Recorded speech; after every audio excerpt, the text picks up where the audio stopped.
শুরু করিতেছি মহান আল্লাহর নামে, যিনি পরম করুণাময় এবং অত্যন্ত দয়ালু। আমার গর্ত আমি ভরাট করব, এই জন্য সবার দিকে তাকাই থাকবো না। আমি এমপি হওয়ার পর আমার যতগুলা রাস্তা আছে সবগুলা রাস্তা দেখা যাচ্ছে যে প্রথম সপ্তাহে ছোট গর্ত হয়, পরে কয়েক সপ্তাহ সময়ের ভিতরে অনেক বড় গর্ত রাস্তা চলাচলের জন্য অনুপযোগী হয়ে যায়।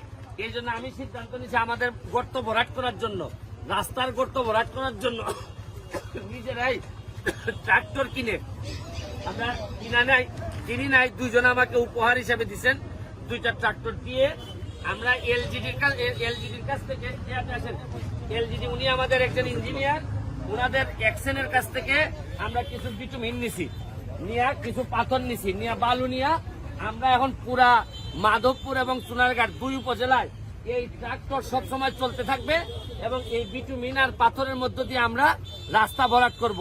আমার একটা বিশ্বাস যে শুনেন, কাশি যদি ঠিক মতো আপনি চিকিৎসা না করেন তাহলে এই কাশি কিন্তু হাঁপানিতে রূপান্তরিত হয়।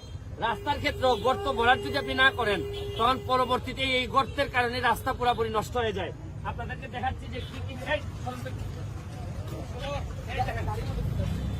এইদিকে আসো। হ্যাঁ, এই দেখেন, এটা এই সৌজন্যে মালেক জাপানি, উনি আমাদেরকে এই ট্রাক্টরটা দিছে।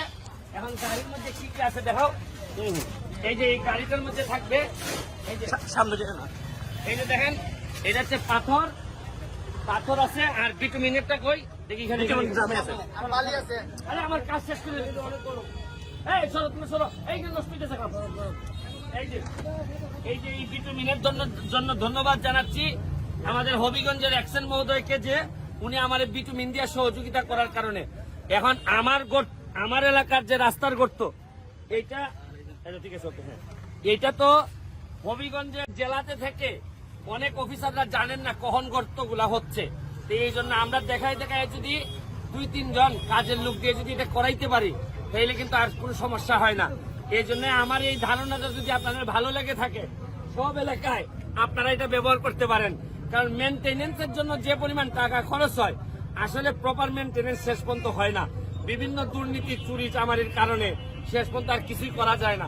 তাই আমি বলছি যে এই প্রজেক্টটা হাতে নিয়ে দেখেন, আপনার এলাকাটারে আপনি সেভ করতে পারবেন। আজকের মতো বিদায় নিচ্ছি। তুমি একটু দেখাই নাও যে এই উদ্যোগটা ট্রাক্টরের মাধ্যমে জনস্বার্থে এই ট্রাক্টরগুলো নিয়োজিত, এরা জনস্বার্থে কাজ করে যাবে। ভালো থাকবেন, সুস্থ থাকবেন। আর আছে নিয়ে আমার এই যে ইঞ্জিনিয়ার সাহেবের কাছে একটু ইন্টারভিউ নিয়ে নাও, একটু 1 মিনিট একটা ইন্টারভিউ নিয়ে নাও। এলজিডি সারা বছরই এমএমটির কার্যক্রম করে থাকে, কিন্তু আমাদের ডিস্ট্রিক্ট লেভেলে একটা থোক বরাদ্দ আসে, সেটা ডিস্ট্রিক্টের এক্সটেনশন যতগুলো উপজেলা আছে উপজেলার এমএমটির একটা লিস্ট করে যে কিভাবে সেটা সমবন্টন ভাবে এই করে, জরুরিভাবে করে। সেক্ষেত্রে আমরা যত সামান্য বরাদ্দ পাই, কিন্তু এখন আমাদের এমপি স্যার যে একটা উদ্যোগ নিয়েছে, সেখানে এই কাজটা আমাদের আরো ত্বরান্বিত হবে। আমরা যে বরাদ্দটা পাইতাম সেটা তো করবোই, তারপরে স্যারের মাধ্যমে আরো অনেক করতে পারবো। ধন্যবাদ আপনাকে। এই হচ্ছে আমাদের ট্রাক্টর। আমরা যদি একটু আপনাদেরকে ট্রাক্টরের লেখাটা দেখাই, এই যে দেখবেন আছে।